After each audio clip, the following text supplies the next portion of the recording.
ഹരേ കൃഷ്ണ. എല്ലാവർക്കും എൻ്റെ പ്രണാമം. നമുക്ക് ഗുരുപ്രണാമം ചെയ്യും.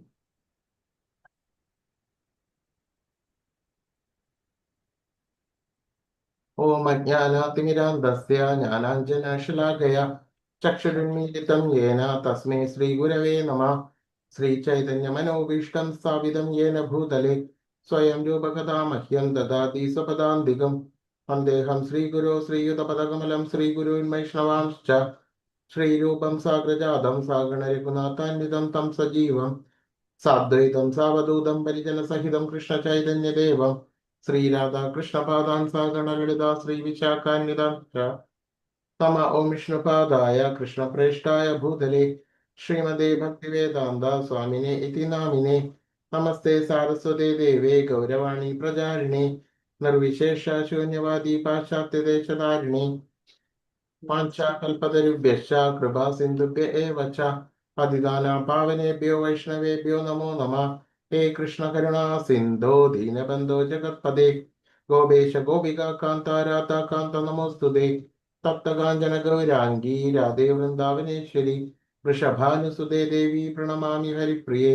ജയ ശ്രീകൃഷ്ണ ചൈതന്യ പ്രഭു നിത്യാനന്ദ ശ്രീ അദ്വൈത ഗദാധര ശ്രീവാസാദി ഗൗരഭക്തവൃന്ദ. ഹരേ കൃഷ്ണ കൃഷ്ണ കൃഷ്ണ ഹരേ ഹരേ ഹരേ രാമ രാമ രാമ ഹരേ ഹരേ. ഹരേ കൃഷ്ണ കൃഷ്ണ കൃഷ്ണ ഹരേ ഹരേ ഹരേ രാമ രാമ രാമ ഹരേ ഹരേ. ഹരേ കൃഷ്ണ കൃഷ്ണ കൃഷ്ണ ഹരേ ഹരേ ഹരേ രാമ രാമ രാമ ഹരേ ഹരേ. ഹരേ കൃഷ്ണ.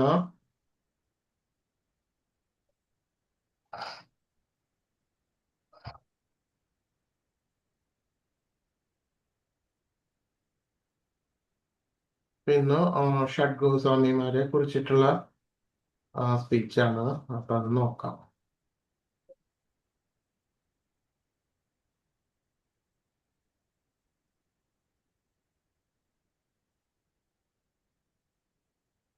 സ്ക്രീൻ കാണുന്നുണ്ടോ എല്ലാവർക്കും? കാണുന്നുണ്ട്.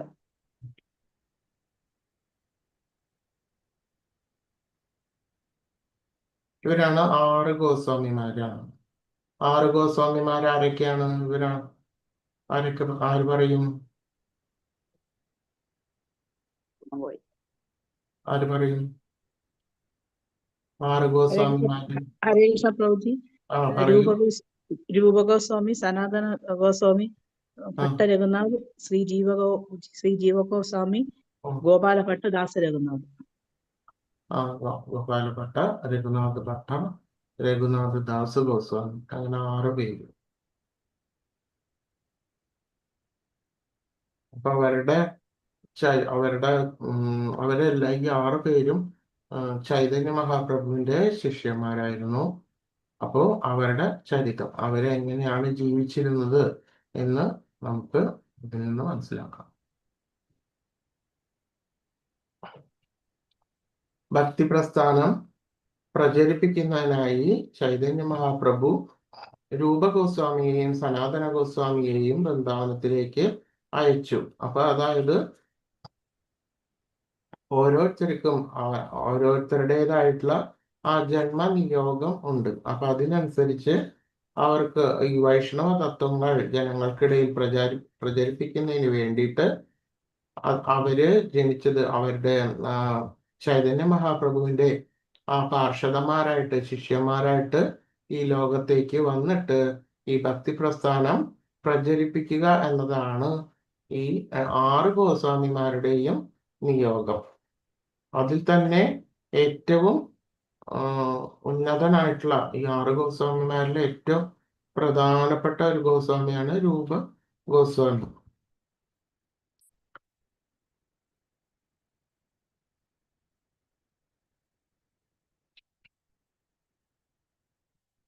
ചൈതന്യദേവന്റെ ആഗ്രഹപൂർത്തിക്കായിട്ട് ഈ ഭൗതിക പ്രപഞ്ചത്തിൽ പ്രസ്ഥാന സ്ഥാപനം ചെയ്ത ശ്രീല രൂപ ഗോസ്വാമി പ്രഭുപാദ അദ്ദേഹത്തിന്റെ പാദാരവിന്ദങ്ങളിൽ എപ്പോഴാണ് എനിക്ക് അഭയം തരുന്നത്. അദ്ദേഹത്തിന്റെ ആ പ്രണാമം ശ്രീരൂപ പ്രണാമത്തിൽ പറയുന്നതാണ്.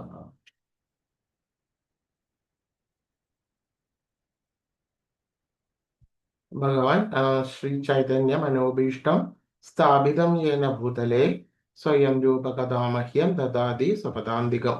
അതാണ് ശ്രീരൂപ ഗോസ്വാമിയുടെ പ്രണാമം.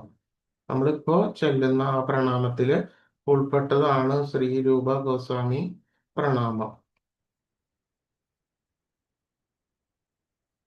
ഈ ചൈതന്യ മഹാപ്രഭുവിന്റെ ശിഷ്യന്മാരായിട്ടുള്ള ഈ രൂപ ഗോസ്വാമിയും സനാതന ഗോസ്വാമിയും അവര് സഹോദരന്മാരായിരുന്നു.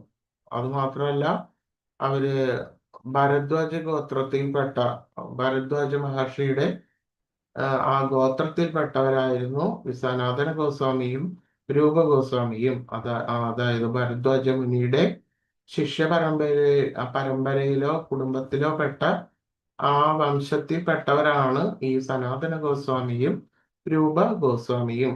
അപ്പൊ ഇവർക്ക് ഈ സഹോദരന്മാർക്ക് പുറമെ അനുപമ എന്ന് പറഞ്ഞിട്ടുള്ള ഒരു വ്യക്തിയും കൂടി ഉണ്ടായിരുന്നു. അദ്ദേഹം പക്ഷെ ഗോസ്വാമി ആയില്ല. അദ്ദേഹം ഗൃഹസ്ഥ അതിലേക്ക് പോവുകയാണ് ചെയ്തത്. അപ്പൊ ശ്രീ അനുപമ, ശ്രീ സനാതന ഗോസ്വാമി, ശ്രീ രൂപ ഗോസ്വാമി, ഇങ്ങനെ 3 സഹോദരന്മാരായിരുന്നു. ഇതില് തന്നെ ശ്രീ സനാതന ഗോസ്വാമി രൂപ ഗോസ്വാമിയാണ് ചൈതന്യ മഹാപ്രഭുവിന്റെ ശിഷ്യനായിട്ടുള്ളത്. ശ്രീ അനുപമ എന്ന് പറഞ്ഞിട്ടുള്ള അദ്ദേഹത്തിന്റെ മകനാണ് ജീവ ഗോസ്വാമി ആയിട്ട് പറയപ്പെടുന്നത്. ജീവ ഗോസ്വാമി അതിനുശേഷം നമുക്ക് അവരുടെ കാര്യങ്ങളൊക്കെ ഡിസ്കസ് ചെയ്യാം. അതിൽ ശ്രീ രൂപ ഗോസ്വാമി ശ്രീ ചൈതന്യ മഹാപ്രഭുവിനെ കണ്ടുമുട്ടിയതിനു ശേഷം സർക്കാർ സേവനത്തിൽ നിന്ന് രാജിവെച്ചു. അദ്ദേഹം വൃന്ദാവനത്തിലേക്ക് ഭഗവാൻ ചൈതന്യനെ കാണാൻ പോയപ്പോൾ അദ്ദേഹത്തിനൊപ്പം ഒരു വല്ലഭൻ എന്ന് പറഞ്ഞിട്ടുള്ള ഒരു വൈഷ്ണവരും അദ്ദേഹത്തോടൊപ്പം തന്നെ പോയി. അപ്പോൾ ഈ രൂപ ഗോസ്വാമിയും ചൈതന്യ സനാതന ഗോസ്വാമിയും ആ കാലത്ത് ഒരു 400, 450, 500 കൊല്ലത്തിന്റെ അടുത്തുള്ള ആ കാലത്ത് ഒരു മുസ്ലിം ഭരണാധിപത്യമായിരുന്നു ആ സമയത്ത്. അവിടുത്തെ ആ ഗവൺമെന്റിന്റെ കീഴിലായിരുന്നു ഇവര് രണ്ടുപേരും ജോലി എടുത്തിരുന്നത്. അതും ഏറ്റവും വലിയ പൊസിഷനിലായിരുന്നു ഇവരിരുന്നിരുന്നത്. അതായത് ഇപ്പൊ നമ്മൾ കാണുന്ന ഗവർണർ എന്നുള്ള ആ പദവിയിലൊക്കെ ആയിരുന്നു ഇവര് ഇരുന്നിരുന്നത്. അതിനുശേഷം ചൈതന്യ മഹാപ്രഭുവിനെ മീറ്റ് ചെയ്തതിനു ശേഷം, കണ്ടതിന് ശേഷം അവരുടെ ആ ഉദ്യോഗം രാജിവെച്ചിട്ട് സർവവും ത്യജിച്ചിട്ട് വൈഷ്ണവ തത്വം പ്രചരിപ്പിക്കുവാൻ വേണ്ടിയിട്ട് പോവുകയാണ് ചെയ്തത്. അതിനുശേഷം ഈ മധുരയിലേക്ക് ഈ രൂപ ഗോസ്വാമി പോവുകയാണ് ഉണ്ടായത്. അവിടെ ഒരു വിറക് വ്യാപാരി ആയിട്ടുള്ള സുബുദ്ധിരായൻ എന്നിട്ടുള്ള ഒരു വ്യക്തിയെ കണ്ടുമുട്ടി. ശ്രീ രൂപ ഗോസ്വാമിയും അനുപമയെയും കണ്ടതിൽ, അതായത് രൂപ ഗോസ്വാമിയും അനുപമയും കൂടിയിട്ടാണ് മധുരയിലേക്ക് പോയത്. അപ്പൊ അതിനു മുമ്പ് അവര് ജോലി ചെയ്തുകൊണ്ടിരുന്നത് നവാബ് ഹുസൈൻ ഷാ എന്ന് പറഞ്ഞിട്ടുള്ള ഒരു നവാബിന്റെ ഗവർണറായിട്ടായിരുന്നു. ഈ സനാതൻ ഗോസ്വാമി രൂപ ഗോസ്വാമിയൊക്കെ അത്ര വലിയ പൊസിഷനിൽ ജോലി ചെയ്തുകൊണ്ടിരിക്കുകയായിരുന്നു. അതിനുശേഷം ചൈതന്യ മഹാപ്രഭുവിനെ മീറ്റ് ചെയ്തതിന് ശേഷം നേരിൽ കണ്ടതിന് ശേഷം തങ്ങളുടെ മാർഗം ഇതല്ല എന്ന് മനസ്സിലാക്കിയിട്ട് ജോലി രാജിവെക്കുകയും 3 സഹോദരന്മാർ, ഈ 2 സഹോദരന്മാർ, അതായത് രൂപ ഗോസ്വാമിയും അനുപമയും കൂടിയിട്ട് മധുരയിലേക്ക് പോവുകയാണ് ഉണ്ടായത്. അതിനുശേഷം അവിടെയുള്ള ആ സുബുദ്ധിരായ് എന്ന് പറഞ്ഞിട്ടുള്ള ആളാണ് ആ വൃന്ദാവനത്തിലെ 12 വനങ്ങൾ ഇവർക്ക് കാണിച്ചു കൊടുത്തത്. 12 വനങ്ങള് ബണ്ടീരവനം, നിധിവനം, താലവനം, അങ്ങനെ പറഞ്ഞിട്ടുള്ള 12 വനങ്ങള് ഉണ്ട്. അപ്പോ അതെല്ലാം ഈ സുബുദ്ധിരായ്, അതായത് ആ മധുരയിൽ ഉള്ള ആ വിറക് വ്യാപാരിയാണ് ഇവർക്ക് അതെല്ലാം കാണിച്ചു കൊടുത്തത്. അങ്ങനെ അവർ 1 മാസം വൃന്ദാവനത്തിലേക്ക് താമസിച്ചു. പിന്നീട് സനാതന ഗോസ്വാമിയും ഇതേപോലെ തന്നെ ദേശാടനത്തിനും ആണ്. അപ്പൊ അവര് ഇവിടെ താമസിച്ചതിന് ശേഷം സനാതന ഗോസ്വാമിയെ അന്വേഷിച്ചിട്ട് 嗯 ， പോവുകയാണ് ഉണ്ടായത്.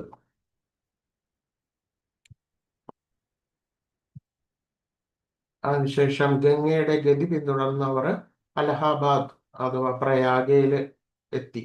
അതായത് ആ ഗംഗയുടെ പാത, ആ ഹോസ്റ്റൽ, അത് ആ തീരം പിന്തുടർന്നവര് അലഹാബാദിലെത്തി. അലഹാബാദിൽ നിന്ന് അവർ പ്രയാഗിലെത്തി. അവിടെ വെച്ചിട്ട് സനാതന ഗോസ്വാമി മറ്റൊരു വഴിയിലൂടെ അവിടെ എത്തിയതിനാൽ, അപ്പൊ അവിടെ തന്നെ സനാതന ഗോസ്വാമി ഉണ്ടായിരുന്നു, പക്ഷെ അവർക്ക് കാണാൻ പറ്റിയില്ല. അതിനുശേഷം സനാതന ഗോസ്വാമി എന്ത് ചെയ്തു? മധുരയിലേക്ക് തിരിച്ചു പോകാണ്ടായത്. ഇവര് അലഹാബാദിലെത്തിയപ്പോ അവിടെ സനാതന ഗോസ്വാമി ഉണ്ടായിരുന്നു, പക്ഷെ കാണാൻ പറ്റിയില്ല. അവര് സനാതന ഗോസ്വാമി മധുരയിലേക്ക് എത്തി. രൂപ ഗോസ്വാമിയും അനുപമയും സുബുദ്ധിരായനും സന്ദർശിച്ചതായി അദ്ദേഹത്തെ അറിയിച്ചു. രൂപ ഗോസ്വാമിയും അനുപമയും ബനാറസിൽ വെച്ച് ചൈതന്യ മഹാപ്രഭുവിനെ കണ്ടുമുട്ടി. കാശിയിൽ വെച്ചിട്ടാണ് പിന്നീട് രൂപ ഗോസ്വാമിയും അനുപമയും ചൈതന്യ മഹാപ്രഭുവിനെ കണ്ടുമുട്ടിയത്. സനാതന ഗോസ്വാമിയുടെ യാത്രകളെ കുറിച്ച് കേട്ടറിഞ്ഞ് അപ്പോ അതേ സമയത്ത് സനാതന ഗോസ്വാമിയും ദേശാടനത്തിലാണ്. അപ്പോ അവരുടെ ആ യാത്രകളെയൊക്കെ കുറിച്ച് കേട്ടറിഞ്ഞ് അവർ ബംഗാളിലേക്ക് മടങ്ങി. കാര്യങ്ങളെല്ലാം ക്രമീകരിച്ചു. ശ്രീ ചൈതന്യ മഹാപ്രഭുവിന്റെ നിർദ്ദേശപ്രകാരം ജഗന്നാഥ്പുരിയിൽ ഭഗവാനെ കാണുവാൻ വേണ്ടിയിട്ട് അവര് പോയി. ശ്രീ രൂപ ഗോസ്വാമി എല്ലാ കുടുംബ ബന്ധങ്ങളും ഉപേക്ഷിച്ച് സമ്പത്ത് ഇപ്രകാരം വിഭജിച്ചു. അപ്പൊ അവർക്ക് കണക്കറ്റ സ്വത്തുക്കളുണ്ട്. അതായത് അവർക്ക് വളരെയധികം ടോപ്പ് ലെവൽ ഉയർന്ന സർക്കാർ ഉദ്യോഗത്തിലായിരുന്നു ഇവരുണ്ടായിരുന്നത്. അപ്പൊ അതുകൊണ്ട് തന്നെ അത് വളരെ വമ്പിച്ച സ്വത്ത് ഈ രൂപ ഗോസ്വാമിക്ക് ഉണ്ടായിരുന്നു. അപ്പോ അത് എന്തിനു വേണ്ടിയിട്ട് വിഭജിച്ചു? 50% കൃഷ്ണന്റെയും വൈഷ്ണവരുടെയും സേവനത്തിന് വേണ്ടി വിനിയോഗിച്ചു. 25% അവരുടെ സ്വന്തം കുടുംബാംഗങ്ങൾക്കും, 25% അടിയന്തര ആവശ്യങ്ങൾ, അതായത് പെട്ടെന്ന് എന്തെങ്കിലും എമർജൻസീസ് ഉണ്ടെന്നുണ്ടെങ്കിൽ അതിന്റെ ആവശ്യത്തിന് വേണ്ടിയിട്ടും നീക്കിവെച്ചു.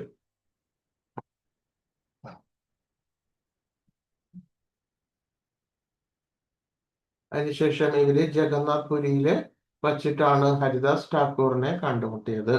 അവിടെ വെച്ച് അദ്ദേഹം ഭഗവാൻ ചൈതന്യനെയും മറ്റ് സഹകാരികളെയും കണ്ടുമുട്ടി. അപ്പോൾ പിന്നീട് ഈ ജഗന്നാഥ്പുരിയില് ഇവരെല്ലാവരും കൂടി ഒരുമിച്ച് കണ്ടുമുട്ടുകയാണ് ചെയ്തത്. ശ്രീ ചൈതന്യ മഹാപ്രഭു രൂപ ഗോസ്വാമിയുടെ കയ്യെഴുത്തിനെ പ്രശംസിക്കാറുണ്ടായിരുന്നു. ശ്രീ ചൈതന്യ മഹാപ്രഭുവിന്റെ ആഗ്രഹങ്ങൾക്കനുസരിച്ച് ശ്ലോകങ്ങൾ രചിക്കാൻ ശ്രീല രൂപ ഗോസ്വാമിക്ക് കഴിയുമായിരുന്നു. അദ്ദേഹത്തിന്റെ നിർദ്ദേശപ്രകാരം ലളിത മാധവ, വിദഗ്ധ മാധവ എന്നീ 2 പുസ്തകങ്ങൾ എഴുതി. അപ്പൊ അതിപ്പോഴും കിട്ടാനുണ്ട്, നിലവിലുണ്ട്. അപ്പൊ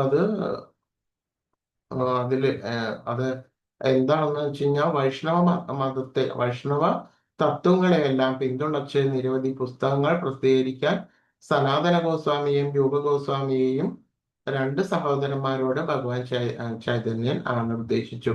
അപ്പോൾ ശരിയായിട്ടുള്ള ആ വൈഷ്ണവ തത്വങ്ങൾ, ആ രീതികൾ എല്ലാം തന്നെ ആ ലളിത മാധവ, വിദഗ്ധ മാധവ എന്നീ 2 പുസ്തകങ്ങളിൽ നമ്മൾക്ക് കാണാൻ സാധിക്കും.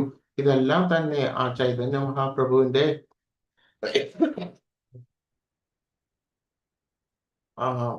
വിശുദ്ധമായിട്ടുള്ള വാണിയിൽ നിന്ന്, അവിടെ നിന്നിട്ടാണ് ആ തത്വങ്ങളും നിർദ്ദേശങ്ങളും എല്ലാം ക്രോഡീകരിച്ചിട്ട് അവർ ഇത്തരത്തിലുള്ള പുസ്തകങ്ങൾ രചിച്ചത്.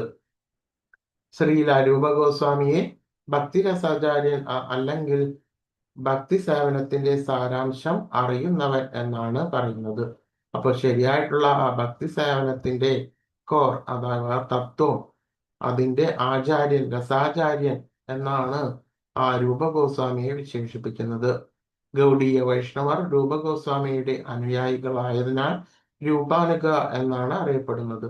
ഇപ്പൊ ഗൗഡീയ വൈഷ്ണവരാണ് നമ്മളൊക്കെ ഗൗഡീയ വൈഷ്ണവർ. ആരൊക്കെയാണോ ഗൗഡീയ മതത്തിൽ പിന്തുടരുന്നത് അവരെല്ലാവരും ഗൗഡീയ വൈഷ്ണവരാണ്.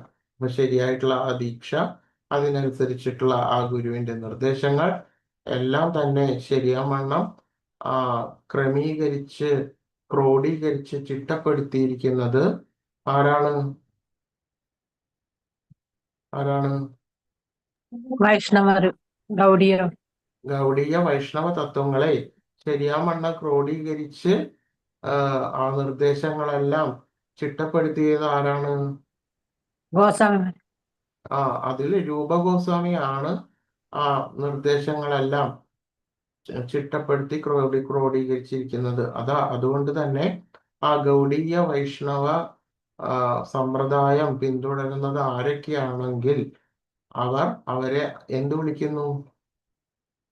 രൂപാനുഗ എന്ന് വിളിക്കുന്നു.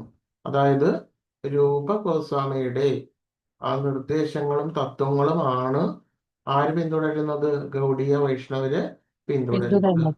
അപ്പൊ ആരൊക്കെ ഗൗഡീയ വൈഷ്ണവരാണോ അവരെല്ലാവരും രൂപാനുഗര് ആണ്. ഇന്ത്യയില് 4 വൈഷ്ണവ സമ്പ്രദായമുണ്ട്. അതില് ബ്രഹ്മമാധ്വ ഗൗഡീയ വൈഷ്ണവ സമ്പ്രദായം ഉണ്ട്. ആ ബ്രഹ്മമാധ്വ ഗൗഡീയ വൈഷ്ണവ സമ്പ്രദായത്തിൽ ആ ആ വൈഷ്ണവ തത്വങ്ങളും നിർദ്ദേശങ്ങളും എല്ലാം തന്നെ ആ ചൈതന്യ മഹാപ്രഭുവിൽ നിന്ന് മനസ്സിലാക്കി അത് ശരിയാവണ്ണം ക്രോഡീകരിച്ച് ആ നിർദ്ദേശങ്ങളെല്ലാം ക്രോഡീകരിച്ച് തന്നിട്ടുള്ളത് രൂപ ഗോസ്വാമിയാണ്. അതുകൊണ്ട് തന്നെ ആ രൂപ ഗോസ്വാമിയുടെ നിർദ്ദേശങ്ങളാണ് ഇപ്പോഴും എല്ലാവരും ഗൗഡീയ വൈഷ്ണവർ പിന്തുടരുന്നത്. അതുകൊണ്ട് തന്നെ ആ ബ്രഹ്മമാധു ഗൗഡീയ സമ്പ്രദായത്തിലുള്ളവരെ രൂപാനുഗ എന്നും വിളിക്കുന്നു. അപ്പോൾ നമ്മളൊക്കെയും, അതായത് ദീക്ഷ എടുത്തവരെല്ലാവരും രൂപാനുഗ എന്നാണ് പറയുന്നത്. അതായത് ശരിയായിട്ടുള്ള നിർദ്ദേശങ്ങൾ, ആ ഗൗഡീയ സമ്പ്രദായത്തിന്റെ നിർദ്ദേശങ്ങൾ ആരാണോ അനുസരിക്കുന്നത് അവരെല്ലാവരും രൂപാനുഗ എന്നാണ് പറയുന്നത്. ആ ശരിയാവണ്ണം ഭക്തിരസാമൃതം സിന്ധു നിങ്ങൾ അവിടേക്ക് എത്തിയിട്ടുണ്ടോ എന്ന് എനിക്കറിയില്ല. നിങ്ങൾ ആ പുസ്തകം ആരെങ്കിലും വായിച്ചിട്ടുണ്ടോ അതോ പഠിക്കുന്നുണ്ടോ? വായിച്ചിട്ടുണ്ട്. അപ്പൊ ഓക്കെ. അപ്പൊ അതിന്റെ നിർദ്ദേശങ്ങൾ എല്ലാം തന്നെ ആ രൂപ ഗോസ്വാമി രചിക്കപ്പെട്ടതാണ്. അത് പ്രയാഗയിൽ വെച്ച് ചൈതന്യ മഹാപ്രഭുവിൽ നിന്നുള്ള ആ നിർദ്ദേശങ്ങളും തത്വങ്ങളും വൈഷ്ണവ തത്വങ്ങളും എല്ലാം ക്രോഡീകരിച്ചിട്ടാണ് ആ ഭക്തിരസാമൃത സിന്ധു എന്നുള്ള ആ ഗ്രന്ഥം രചിച്ചിട്ടുള്ളത്. അപ്പോൾ അതിൽ കാണാം ഗൗഡീയ വൈഷ്ണവ തത്വങ്ങളെല്ലാം നിർദ്ദേശങ്ങളും.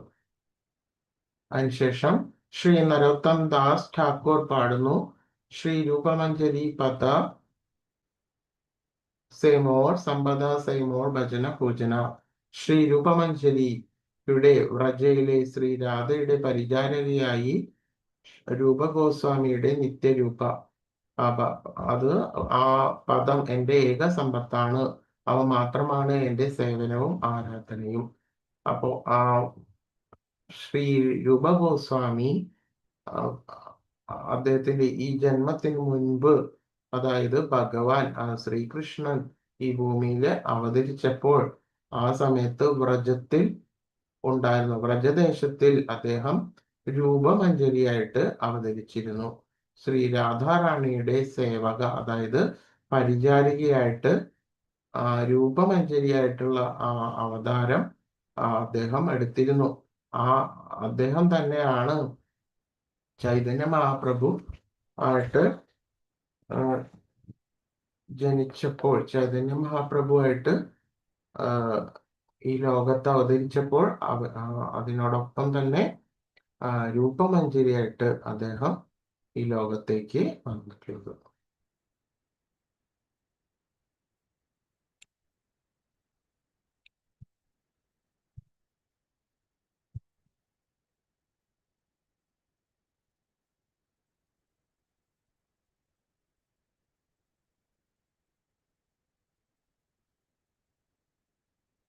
അതിനുശേഷം സഹോദരന്മാർ, അതായത് സനാതന ഗോസ്വാമിക്ക് വേണ്ടി ഖീർ ഉണ്ടാക്കുവാൻ വേണ്ടിയിട്ട് രൂപ ഗോസ്വാമി ആഗ്രഹിച്ചു.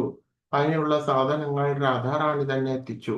രൂപ ഗോസ്വാമി വീണ്ടും അങ്ങനെ ആഗ്രഹിക്കുന്നത് കണ്ട് സനാതന ഗോസ്വാമി വിലക്കി. അതായത് ഖീർ എന്ന് പറയുന്നത് പാലിങ്ങനെ വറ്റിച്ചുണ്ടാക്കുന്ന ഒരു തരം നോർത്ത് ഇന്ത്യ ഭാഗത്തൊക്കെയുള്ള ഒരു പദമാണ് ഖീർ എന്ന് പറയുന്നത്. അപ്പൊ അതുണ്ടാക്കുവാൻ വേണ്ടിയിട്ട് ഇവർക്ക് കണക്കറ്റ സമ്പത്ത് ഉണ്ടായിരുന്നെങ്കിൽ പോലും അവരതെല്ലാം ഉപേക്ഷിച്ചു. അവർക്ക് ഇപ്പോൾ ഈ പദാർത്ഥങ്ങളെല്ലാം വേണമെന്നുണ്ടെങ്കിൽ എന്ത് വേണം? കീർ ഉണ്ടാക്കുവാൻ വേണ്ടിയിട്ടുള്ള പദാർത്ഥങ്ങൾ അവർക്ക് എങ്ങനെ കിട്ടും?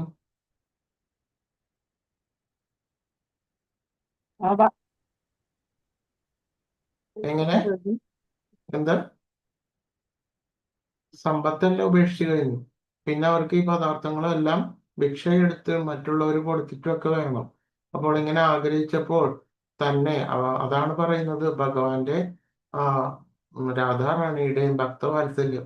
അപ്പൊ ഇത്രയും സമ്പത്തും എല്ലാം ഭഗവാന് വേണ്ടിയിട്ട് ഭഗവാനും ഭഗവാന്റെ ഭക്തന്മാർക്കും വേണ്ടി കൊടുത്തു കഴിഞ്ഞപ്പോഴും അവർക്ക് വേണ്ടിയിട്ടുള്ള കുറച്ച് കുറച്ച് ഭൗതികമായിട്ടുള്ള കാര്യങ്ങൾ എങ്കിൽ തന്നെയും അവരതെല്ലാം ഭഗവാന് ഓഫർ ചെയ്തിട്ട് നിവേദിച്ചിട്ടാണ് അവർ കഴിക്കുന്നത്.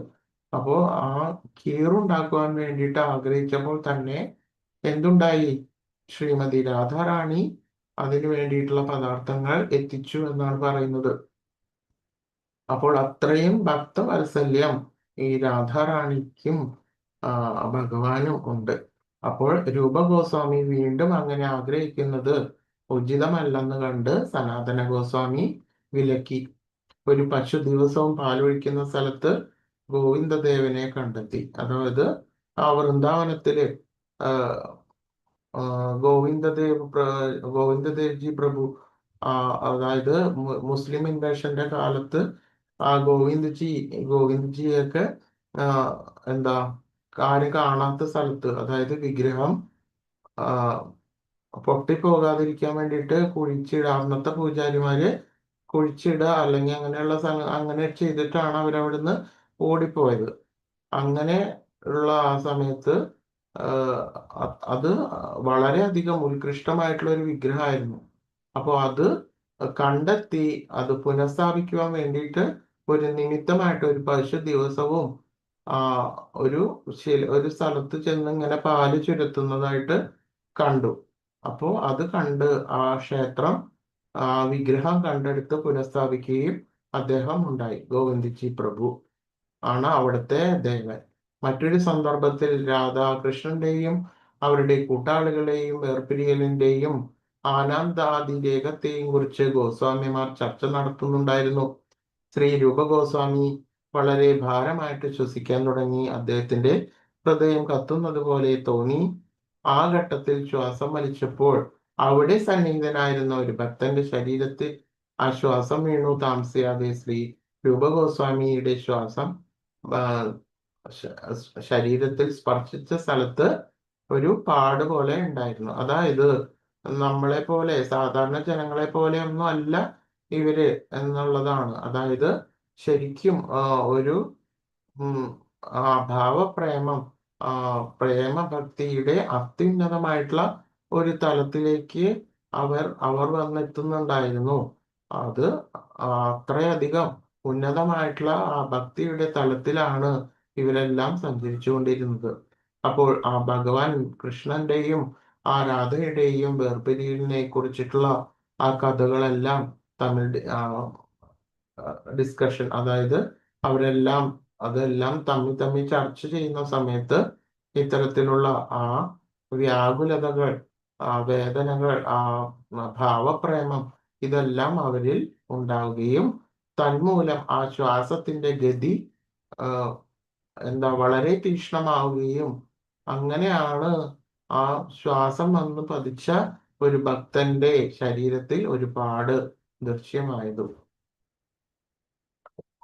അപ്പോൾ നമ്മൾ ഇതിനു മുമ്പ് കണ്ടു ഇതേ തരത്തിലുള്ള ഒരവസ്ഥ നമ്മൾ കഴിഞ്ഞ ക്ലാസ്സിലൊക്കെ കണ്ടിരുന്നു. പറയാൻ പറ്റുമോ ഇതേപോലെയുള്ള സന്ദർഭം?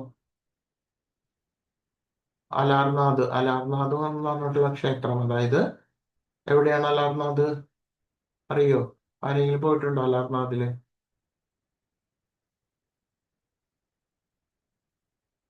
പുരി ജഗന്നാഥ ക്ഷേത്രത്തിന്റെ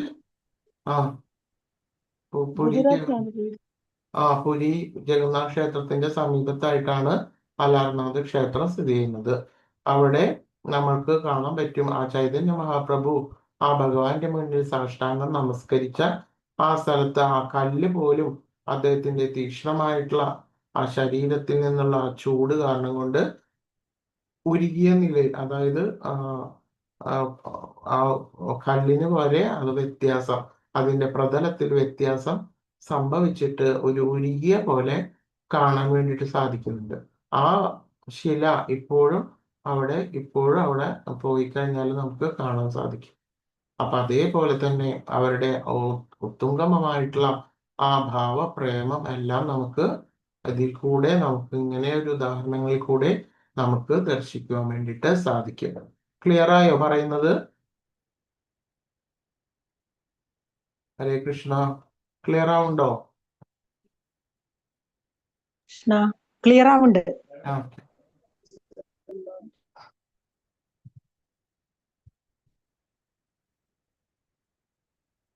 ഭക്തി രത്നാകരത്തിൽ ശ്രീ രൂപഗോസ്വാമി സമാഹരിച്ച പുസ്തകങ്ങളുടെ ഒരു പട്ടികയുണ്ട്. അത് ആ എല്ലാ പുസ്തകങ്ങളും എല്ലാം തന്നെ ആ 16 തത്വങ്ങൾ വൈഷ്ണവർക്കിടയിൽ വളരെ പ്രചാരം ഉള്ളതാണ്. അപ്പൊ ഈ പുസ്തകങ്ങൾ ഏതൊക്കെയാണ്? ഹംസദൂത, ഉദ്ധവ സന്ദേശ, കൃഷ്ണ ജന്മ തിഥി വിധി, രാധാകൃഷ്ണ ഗണോദ്ദേശ ദീപിക, ബൃഹത്. അത് ഈ രാധാകൃഷ്ണ ഗണോദ്ദേശ ദീപിക ക്രോഡീകരിച്ചതുകൊണ്ട് കുറെ കൂടി വിശദീകരിച്ചതായിട്ടുണ്ട്. അതായത് പിന്നെ സ്തവമാല, വിദഗ്ധ മാധവ, ലളിതാ മാധവ, ദാനകേളി കൗമുദി, ഭക്തിരസാമൃത സിന്ധു. ഭക്തിരസാമൃത സിന്ധു വളരെയധികം, ഇതിൽ തന്നെ വളരെ പ്രധാനപ്പെട്ടതാണ് ഭക്തിരസാമൃത സിന്ധു.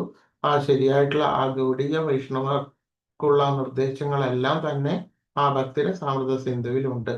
അതുമാത്രമല്ല, ശരിയായിട്ടുള്ള ആ ഭാവപ്രേമം, ആ പ്രേമത്തിനെ കുറിച്ചിട്ടും ഭഗവാനോടുള്ള ആ ബന്ധം, അതിനെ കുറിച്ചിട്ടുള്ള എല്ലാം വിശദമായിട്ട് ആ ഭക്തിരസാമൃത സിന്ധുവില് നമുക്ക് കാണാൻ വേണ്ടിയിട്ട് സാധിക്കും. അതിനുശേഷം ഉജ്ജ്വല നീലാമണി, ആഖ്യാത ചന്ദ്രിക, മധുര മഹിമ, പദ്യാവലി, നാഗചന്ദ്രിക, ലഘു ഭാഗവതാമൃത, ഇങ്ങനെ 16 കൃതികൾ അദ്ദേഹത്തിൻ്റെതായിട്ട് ഉണ്ട്.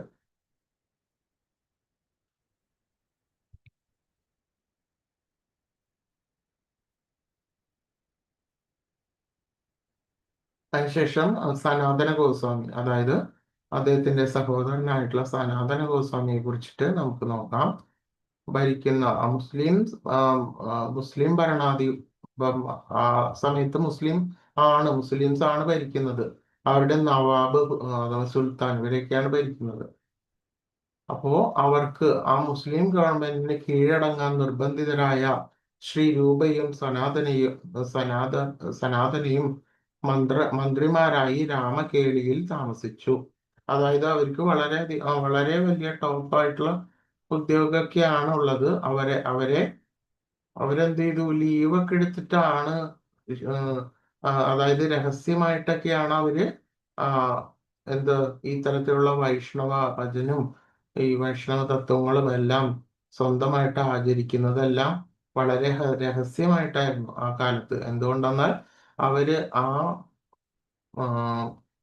നവാബിന്റെ കീഴിൽ ഉയർന്ന ഉദ്യോഗം വഹിച്ചുകൊണ്ടിരിക്കുന്നതായിരുന്നു.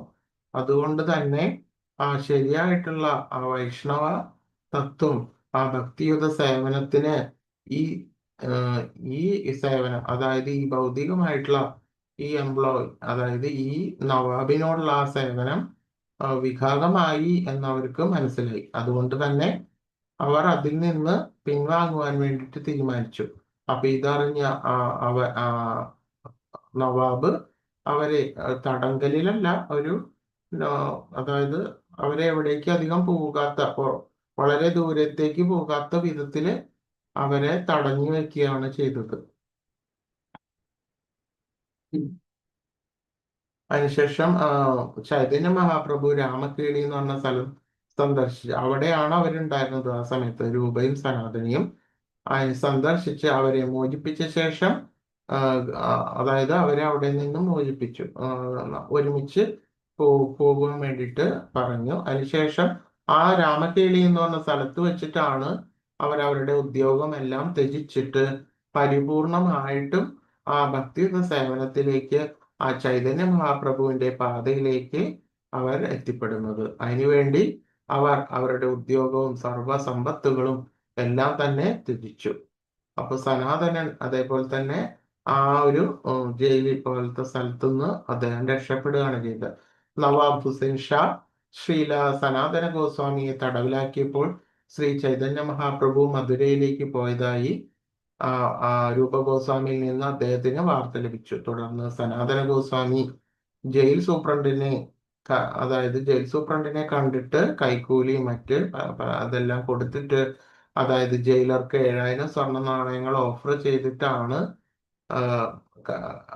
അദ്ദേഹം അവിടെ നിന്ന് രക്ഷപ്പെട്ടിട്ട് ഗംഗ വഴി അവിടെ നിന്ന് പലായനം ചെയ്തു.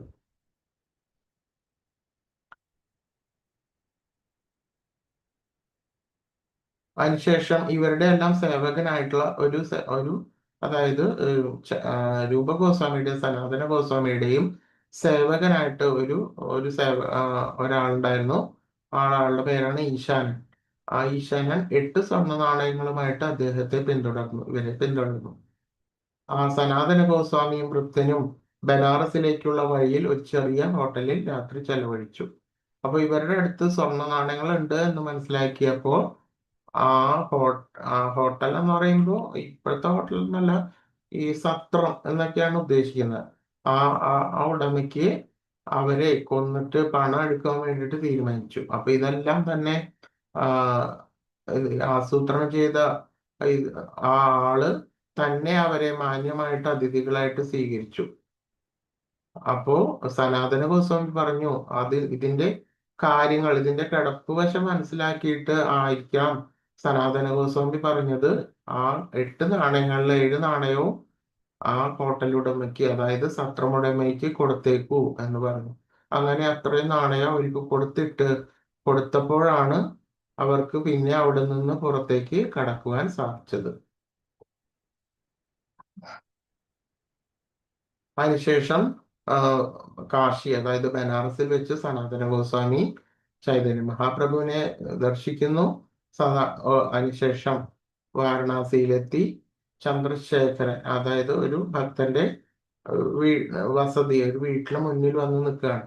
അപ്പോൾ ചൈതന്യ മഹാപ്രഭു അദ്ദേഹത്തിന്റെ അകത്തേക്ക് വിളിച്ച് ഒരു മാന്യനെ പോലെ തോന്നിക്കുന്ന തരത്തിൽ വസ്ത്രം മാറ്റാൻ ആജ്ഞാപിച്ചു.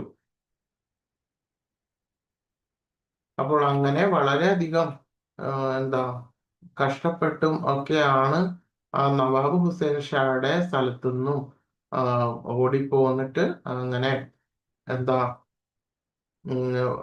വളരെ ആ സ്ഥലത്ത് വെച്ചിട്ട്, അതായത് ചൈതന്യ മഹാപ്രഭുവിന്റെ വേറൊരു ശിഷ്യന്റെ ഗൃഹത്തിൽ വെച്ചിട്ടാണ് അവര് ശരിയായ വിധത്തില് അവരുടെ ആ വസ്ത്രങ്ങളെല്ലാം, അതായത് മാന്യമായിട്ടുള്ള ഒരു വസ്ത്രം എല്ലാം ധരിക്കാൻ വേണ്ടിയിട്ട് അവർക്ക് സാധിച്ചത്.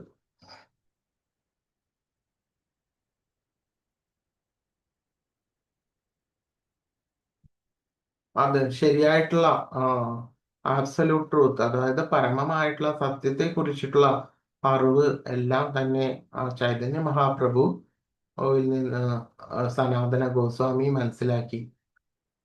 ആദ്യം അവർ ജീവസത്തക്കളുടെ ഭരണഘടനാപരമായിട്ടുള്ള സ്ഥാനത്തെ കുറിച്ച് ചർച്ച ചെയ്തു. ശ്രീ ചൈതന്യ മഹാപ്രഭു സനാതന ഗോസ്വാമിയോട് ജീവസത്ത ഭഗവാന്റെ കൃഷ്ണന്റെ ശക്തികളിൽ ഒന്നാണെന്ന് വിശദീകരിച്ചു. അതായത് ജീവസത്ത എന്ന് പറഞ്ഞാൽ എന്താണ് ജീവസത്ത? ജീവസത്ത സർവ്വജീവജാലങ്ങളിലും കുടികൊള്ളുന്ന ആ ഭഗവാന്റെ തന്നെ ആ ജീവസത്ത, ജീവാത്മാവാണ് ജീവസത്ത എന്ന് പറയുന്നത്. ആ ജീവസത്ത എന്ന് പറയുന്നത് ഭഗവാൻ തന്നെ ഒരംശമാണ്. അതിനെ കുറിച്ചിട്ടുള്ള വിശദകരമായിട്ടുള്ള തത്വങ്ങളെല്ലാം തന്നെ ആ ചൈതന്യ മഹാപ്രഭു സനാതന ഗോസ്വാമിയെ പറഞ്ഞു കേൾപ്പിച്ചു. അതിനുശേഷം ഭക്തി സേവനത്തിന്റെ മാർഗം ഭഗവാൻ വിശദീകരിച്ചു. പരമസത്യമായിട്ടുള്ള ആ ശ്രീകൃഷ്ണന്റെ കുറിച്ച് ചർച്ച ചെയ്യുമ്പോൾ ആ ഭഗവാൻ ബ്രഹ്മം, പരമാത്മാവ് ഭഗവാൻ. അപ്പോൾ ഈ തത്വങ്ങൾ, അതായത് ബ്രഹ്മേ വദന്തി, അതായത് ഭാഗവതത്തിലെ വദന്തി തത്വസ്ഥ വിദഗ്ധ തത്വം ജ്ഞാനം അദ്വയം ബ്രഹ്മേതി പരമാത്മേതി ഭഗവാനീതി ശബ്ദതേ എന്ന ഭാഗവതത്തിലെ ഒന്നാമത്തെ സ്കന്ധത്തില് പറയുന്നുണ്ട്. അപ്പോൾ ശരിയാവണ്ണം പരമമായിട്ടുള്ള തത്വം എന്ന് പറയുന്നത് ആ തത്വത്തെ ആണ് ഓരോരുത്തരും ഭഗവാനെ തന്നെയാണ്, ആ പരമമായിട്ടുള്ള തത്വമായിട്ടുള്ള ആ ഭഗവാനെ തന്നെയാണ് ബ്രഹ്മമായും പരമാത്മാവായിട്ടും ഭഗവാനുമായിട്ടും പറയുന്നത്. അപ്പോൾ അതിന്റെ ആ വൈഭവം, പ്രഭാവം എന്നിങ്ങനെ ആ വിവിധ ശാഖകളായിട്ട് വിഭജിക്കപ്പെട്ടിരിക്കുന്നു. സ്വയം രൂപം, തത് ഏകാത്മാവ്, ആവേശ എന്നീ ഭഗവാന്റെ വികാസങ്ങൾ, ആ ഭഗവാന്റെ വിസ്തരണങ്ങളും വികാസങ്ങളും എല്ലാം തന്നെ അവിടെ നിന്നിട്ട് ഇവര് വിശകലനം ചെയ്യുകയാണ്. അങ്ങനെ ഭഗവാൻ പരമദിവ്യോത്തമ പുരുഷന്റെ ആ വ്യക്തിത്വത്തിന്റെ പല രൂപങ്ങളും വിവരിച്ചു. അപ്പൊ അതായത് ചൈതന്യ മഹാപ്രഭു ഭഗവാൻ തന്നെയാണ്. അപ്പോൾ അതുകൊണ്ട് തന്നെ ആ ഭഗവാന്റെ തത്വങ്ങളും പ്രഭാവങ്ങളും എല്ലാം തന്നെ ശരിയാവണ്ണം ശ്രീ സനാതന ഗോസ്വാമിക്ക് വിശദീകരിച്ച് നൽകി. ഭൗതിക ലോകത്തിനുള്ളിലെ ദൈവത്തിന്റെ അവതാരത്തെക്കുറിച്ചും പുരുഷാവതാരം, മന്വന്തര അവതാരം, ഗുണാവതാരം, ശക്തി ആവേശാവതാരം തുടങ്ങിയ അവതാരങ്ങളെ കുറിച്ച് അദ്ദേഹം വിവരിച്ചു. അപ്പോൾ പല പല യുഗങ്ങളിലായിട്ട് പലതരത്തിലുള്ള അവതാരങ്ങൾ എടുക്കുന്നു. അത് പലതരത്തിൽ, അതായത് യുഗങ്ങളിലായിട്ട് എടുക്കുന്ന അവതാരങ്ങൾ, എന്തെങ്കിലും ശക്തി ആവേശിപ്പിച്ചിട്ട് ഉണ്ടാകുന്ന അവതാരങ്ങൾ, മന്വന്തര അവതാരങ്ങൾ, ഇതിനെക്കുറിച്ച് വിശദമായിട്ട് അദ്ദേഹം ഭഗവാൻ സനാതന ഗോസ്വാമിക്ക് പറഞ്ഞു നൽകി. അതിനോടൊപ്പം തന്നെ കൃഷ്ണന്റെ വ്യത്യസ്ത യുഗങ്ങളായിട്ടുള്ള ബാല്യ, പൗഗണ്ഡ എന്നിങ്ങനെയുള്ള വിഭജനത്തെക്കുറിച്ചും വ്യത്യസ്ത യുഗങ്ങളിലെ വ്യത്യസ്ത ലീലകളെ കുറിച്ചും ഭഗവാൻ ചർച്ച ചെയ്തു. യൗവനത്തിലെത്തിയപ്പോൾ കൃഷ്ണൻ എങ്ങനെയാണ് സ്ഥിരരൂപം നേടിയെന്ന് അദ്ദേഹം വിശദീകരിച്ചു. അപ്പൊ ഇത്തരത്തിലുള്ള അതെല്ലാം തന്നെ വളരെ ഗുപ്തമായിട്ടുള്ള അറിവുകളാണ്. ഭഗവാന്റെ ബാല്യം, യൗവനം, ഈ തരത്തിലുള്ള ആ സമയത്ത് ഭഗവാന്റെ ലീലകൾ, ഇതിനെ കുറിച്ചെല്ലാം തന്നെ ചർച്ച ചെയ്തു. അതിനെക്കുറിച്ച് വിശദമായിട്ടുള്ള വിവരങ്ങളെല്ലാം തന്നെ ഭഗവാൻ സനാതന ഗോസ്വാമിക്ക് പറഞ്ഞു കൊടുത്തു. അങ്ങനെ ശ്രീ ചൈതന്യ മഹാപ്രഭു എല്ലാം തന്നെ സനാതന ഗോസ്വാമിക്ക് വിശദീകരിച്ച് കൊടുത്തു. അതിനുശേഷം സനാതന ഗോസ്വാമി വൃന്ദാവനത്തിലേക്ക് പോയി.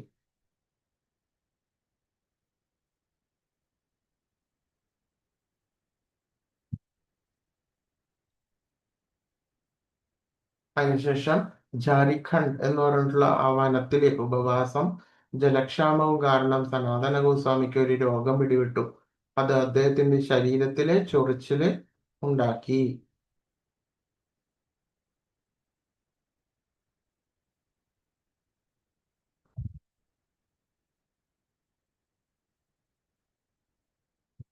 വൈഷ്ണവ മര്യാദ ഒരു ഭക്തന്റെ അലങ്കാരമാണ്. അപ്പൊ ഒരു ഭക്തൻ എങ്ങനെയാണ് മറ്റു വൈഷ്ണവരോട് പെരുമാറുക എന്നുള്ളത് വളരെ ഇമ്പോർട്ടൻ്റ് ആണ്. അത് ആ ഭക്തന്റെ തന്നെ ഒരു പ്രധാനപ്പെട്ട അലങ്കാരം, ഒരു വൈഷ്ണവന്റെ അലങ്കാരം തന്നെയാണ് മറ്റൊരു ഭക്തൻ ഒരു വൈഷ്ണവനോടുള്ള വൈഷ്ണവ മര്യാദ പാലിക്കേണ്ടത്. ഒരു ദിവസം ചൈതന്യ മഹാപ്രഭു സനാതന ഗോസ്വാമി വിളിച്ചു പറഞ്ഞു, യമേശ്വർ തോടയിലേക്ക് വരാൻ, അതായത് ഒരു യമേശ്വർ തോട എന്ന സ്ഥലത്തേക്ക് വരാൻ ആഗ്രഹിച്ചു. അങ്ങനെ കടൽ തീരത്ത് സനാതന ഗോസ്വാമി ഭഗവാന്റെ അടുത്തെത്തി. ചൈതന്യ മഹാപ്രഭു സനാതന ഗോസ്വാമിയോട് താൻ ഏതു വഴിയാണ് വന്നതെന്ന് ചോദിച്ചപ്പോൾ സനാതനം മറുപടി പറഞ്ഞു, ഭഗവാൻ ജഗന്നാഥന്റെ നിരവധി സേവകർ ജഗന്നാഥ ക്ഷേത്രത്തിലെ സിംഹദ്വാര കവാടത്തിലൂടെയുള്ള പാതയിലൂടെ വന്നു പോകുന്നു. അതിനാൽ ഞാൻ ആ വഴിയിൽ കൂടെ പോകില്ല. പകരം കടൽ തീരത്തേക്ക് പോയി. മണലിന്റെ ചൂട് കാരണം തന്റെ കാലിൽ കത്തുന്ന പൊള്ളലുകൾ ഉണ്ടായിരുന്നു. സനാതന ഗോസ്വാമിക്ക് അത് മനസ്സിലായില്ല. ശ്രീ ജഗന്നാഥ ക്ഷേത്രത്തിനോടുള്ള ആ സനാതന ഗോസ്വാമിയുടെ വലിയ ആദരവിനെ കുറിച്ച് കേട്ടപ്പോൾ ശ്രീ ചൈതന്യ മഹാപ്രഭു സന്തോഷിച്ചു. അപ്പൊ ഇതിന്റെ ഉള്ളടക്കം എന്തുവെന്ന് വെച്ചാല്, എല്ലാ വൈഷ്ണവരും ഏതിൽ കൂടെയാണ്? സിംഹദ്വാരത്തിൽ കൂടെയായിട്ടാണ് ഈ ജഗന്നാഥ ക്ഷേത്രത്തിലേക്ക് പ്രവേശിക്കുന്നത്. അപ്പോൾ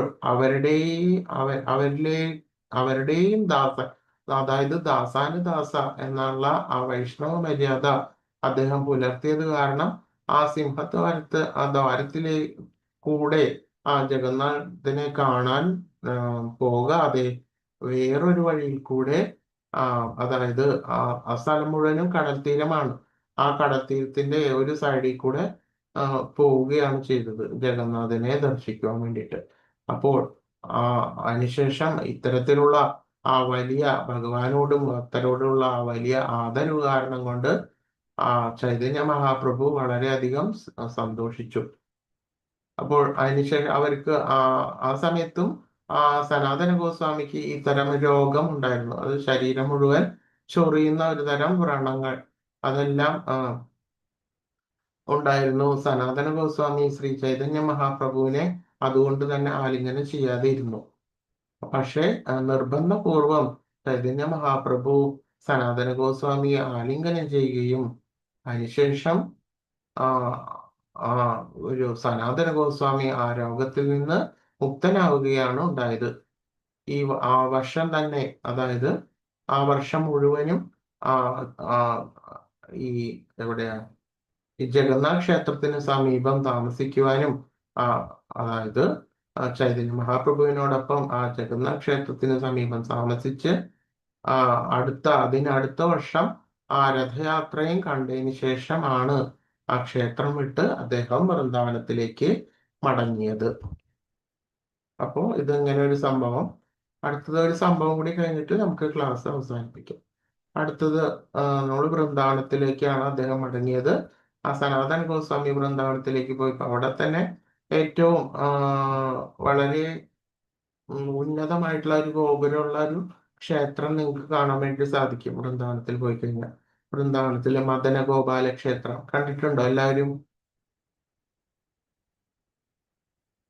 വിടരാൻ പോകുന്ന ഒരു താമരമുട്ടിന്റെ ഷേപ്പില് വളരെ ഒരു കോട്ട പോലത്തെ ഒരു ക്ഷേത്രം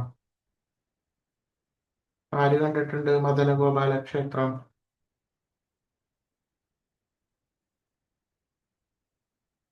അങ്ങനെ മദന ഗോപാല ക്ഷേത്രം അന്ന് ഉണ്ടായിരുന്നില്ല.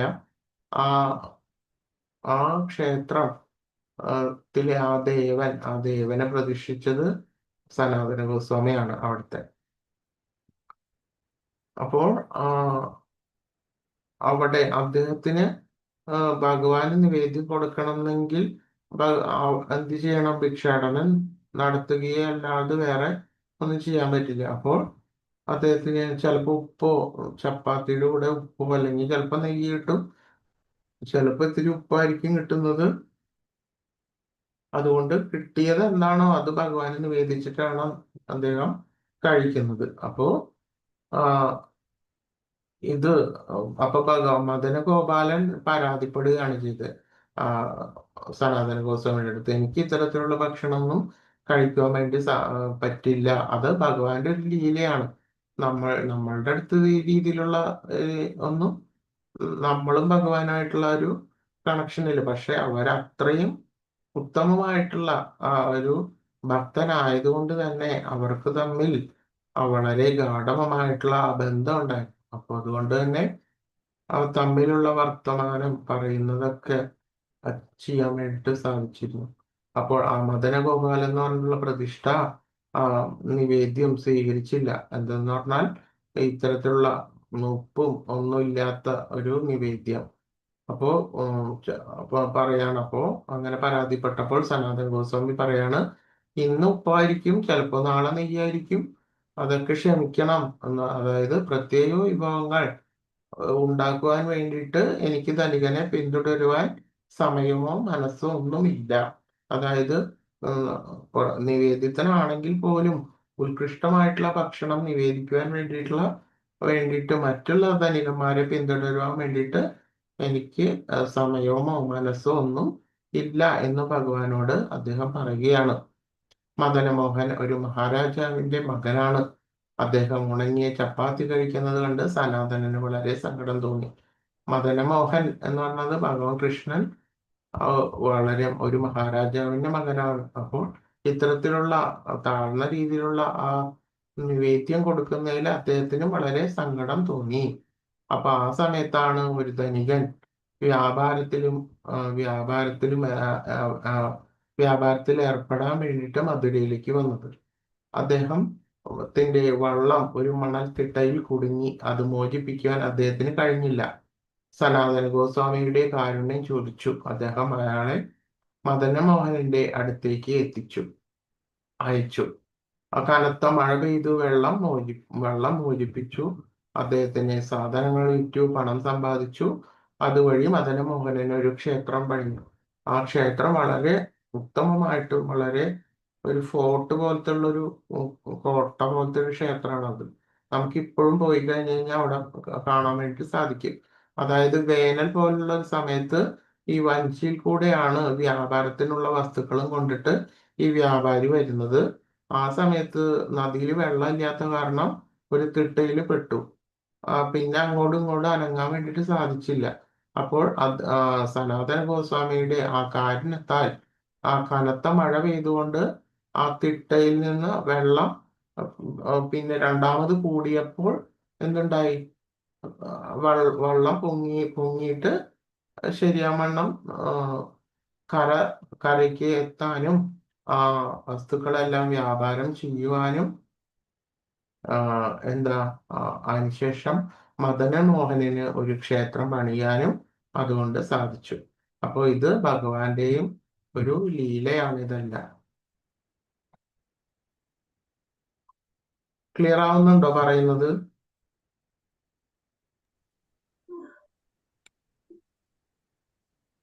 ക്ലിയർ ആവുണ്ടോ?